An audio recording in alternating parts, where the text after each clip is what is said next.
Hi guys, welcome back to lucky lifestyle. ನಾನು ಇವತ್ತೊಂದು simple ಆಗಿರೋ ಕುಂಬಳಕಾಯಿ ಪಲ್ಯ ಮಾಡೋದನ್ನ ತೋರಿಸ್ತಿದ್ದೀನಿ ನೋಡಿ. ನಾನು ರೊಟ್ಟಿ ಜೊತೆ ಮಾಡ್ಕೊಂಡಿದ್ದೀನಿ. ಆ್ಯಕ್ಚುಲಿ ನಾನು ಇದು ಫಸ್ಟ್ ಟೈಮ್ ಮಾಡ್ತಿರೋದು. ಹೇಗೆ ಬರುತ್ತೋ ನೋಡಬೇಕು, ಬಟ್ ಹೇಗೆ ಮಾಡೋದು ಅಂತ ಒಂದು ಕ್ಯಾಲ್ಕುಲೇಷನ್ ಇದೆ, ಅದಕ್ಕೆ ತಕ್ಕನಾಗೆ ಮಾಡ್ತಿದ್ದೀನಿ. ನಾನಿಲ್ಲಿ ಸೋರೆಕಾಯಿ ಒಂದು ಚಿಕ್ಕ ಮೀಡಿಯಮ್ ಸೈಜ್ ಸೋರೆಕಾಯಿ ತೊಗೊಂಡಿದ್ದೀನಿ. ಆಮೇಲೆ 4 ಮೀಡಿಯಮ್ ಸೈಜ್ ಈರುಳ್ಳಿ ಕಟ್ ಮಾಡು, 2 ಚಿಕ್ಕ ಟೊಮೊಟೊ, ಆಮೇಲೆ ಒಂದು 10 ಹಸಿಮೆಣ್ಸಿನ್ಕಾಯಿನ ಮಿಕ್ಸಿ ಜಾರ್ಗೆ ಹಾಕ್ಕೊಂಡು ಇಟ್ಕೊಂಡಿದ್ದೀನಿ.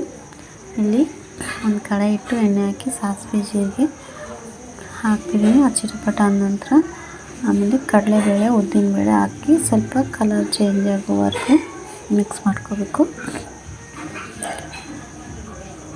1-2 ಸೆಕೆಂಡ್ ಬಿಟ್ಟು ಮಿಕ್ಸ್ ಆಗುತ್ತೆ. ಕಲರ್ ಚೇಂಜ್ ಆಗಿದ ತಕ್ಷಣ ನಂತರ ಕರಿಬೇವನ್ನ ಸೇರಿಸ್ಕೋಬೇಕು. ಕರಿಬೇವು ಸೇರಿಸಿ ಮಿಕ್ಸ್ ಮಾಡ್ಕೊಂಡಿದ ನಂತರ ಈರುಳ್ಳಿನ ಫ್ರೈ ಮಾಡಬೇಕು. ಈರುಳ್ಳಿನ ಹಸಿ ವಾಸನೆ ಹೋಗೋವರೆಗೂ ಫ್ರೈ ಮಾಡಬೇಕು. ಚೆನ್ನಾಗಿ ಮಿಕ್ಸ್ ಮಾಡ್ಕೋಬೇಕು. ಈರುಳ್ಳಿನಲ್ಲಿ ಹಸಿ ವಾಸನೆ ಹೋಗಿ ಕಲರ್ ಚೇಂಜ್ ಆಗೋವರೆಗೂ ಮಿಕ್ಸ್ ಮಾಡಿಕೊಂಡು ನಂತರ ಟೊಮೊಟೊ ಹಣ್ಣು ಸೇರಿಸ್ಕೋಬೇಕು. ನೋಡಿ, ಈಗ ಈರುಳ್ಳಿ ಹಾಕಿ ಚೆನ್ನಾಗಿ ಮಿಕ್ಸ್ ಮಾಡ್ಕೊತಿದ್ದೀನಿ.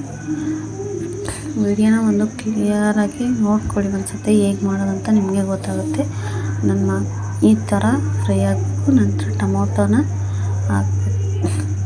ಹಸಿಮೆಣ್ಸಿನ್ಕಾಯಿನ ನಾನು ಗ್ರೈಂಡ್ ಮಾಡ್ಕೊಂಡಿದ್ದೀನಿ, ಯಾಕಂದರೆ ಕಟ್ ಮಾಡಿ ಹಾಕಿದ್ರೆ ಅದು ಬಾಯಿಗೆ ಸಿಗ್ತಿರುತ್ತೆ. ಆವಾಗ ಯಾರಾದರೂ ತಿಂದರೆ ಖಾರ ಅಂತ ಅಂತಾರೆ. ಅದಕ್ಕೋಸ್ಕರ ಈ ಥರ ಮಿಕ್ಸ್ ಮಾಡಿಬಿಟ್ರೆ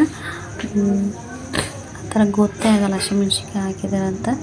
ಎಲ್ಲ ಮಿಕ್ಸ್ ಆಗುತ್ತಾಗ ಖಾರ ಕೂಡ ಗೊತ್ತಾಗಲ್ಲ, ಚೆನ್ನಾಗಿರುತ್ತೆ. ಈ ಥರ ಚೆನ್ನಾಗಿ ಮೆಣಸಿನ್ಕಾಯಲ್ಲಿ ಹಾಕಿದ ತಕ್ಷಣ ಅದು ಎಣ್ಣೆಯಲ್ಲಿ ಫ್ರೈ ಆಗಬೇಕು. ಅದು ಹಸಿ ವಾಸನೆ ಎಲ್ಲ ಬಿಟ್ಕೊಂಡಿದ ತಕ್ಷಣ ನಾನು ಟೊಮೊಟೊ ಹಣ್ಣನ್ನ ಆ್ಯಡ್ ಮಾಡ್ಕೊತಾಯಿದ್ದೀನಿ.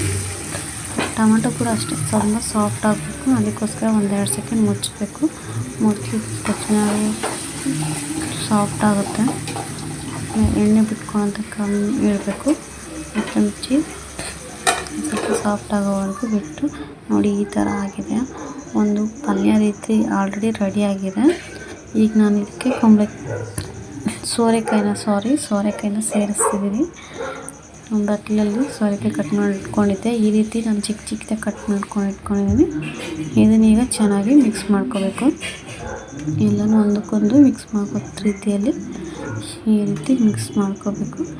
ನೋಡಿ, ಈ ಥರ ಮಿಕ್ಸ್ ಮಾಡಿದೆ. ನಾನು ಇದನ್ನು ಒಂದು ಸ್ವಲ್ಪ ಸೋರೆಕಾಯಲ್ಲಿ ನೀರಿನ ಅಂಶ ಇರುತ್ತಲ್ಲ, ಅದೆಲ್ಲ ಬಿಟ್ಕೊಳತಕ್ಕ 1-2 ನಿಮಿಷ ಬಿಟ್ಟಿದ್ದೀನಿ.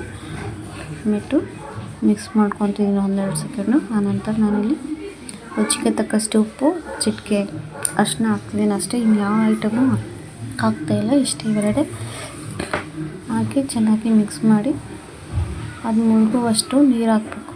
ಮುಳುಗೋಕ್ಕಿಂತ ಸ್ವಲ್ಪ ಕಡಿಮೆ ಹಾಕ್ಬೇಕಂದ್ರೆ ಇದು ಸೋರೆಕಾಯಿ ಇರೋದ್ರಿಂದ ಅದರಲ್ಲೇ ನೀರಿನ ಅಂಶ ಇರೋದ್ರಿಂದ ಅದರಲ್ಲೇ ಅದನ್ನು ಸ್ವಲ್ಪ ನೀರು ಹಾಕ್ಕೋಬೇಕು. ಅದು ಚೆನ್ನಾಗಿ ಬೇಯುತ್ತೆ. ಒಂದು ಚಿಕ್ಕ ಲೋಟದಲ್ಲಿ ಒಂದು ಚಿಕ್ಕ ಲೋಟ ನೀರು ಹಾಕ್ಕೊಂಡ್ರೆ ಸಾಕು.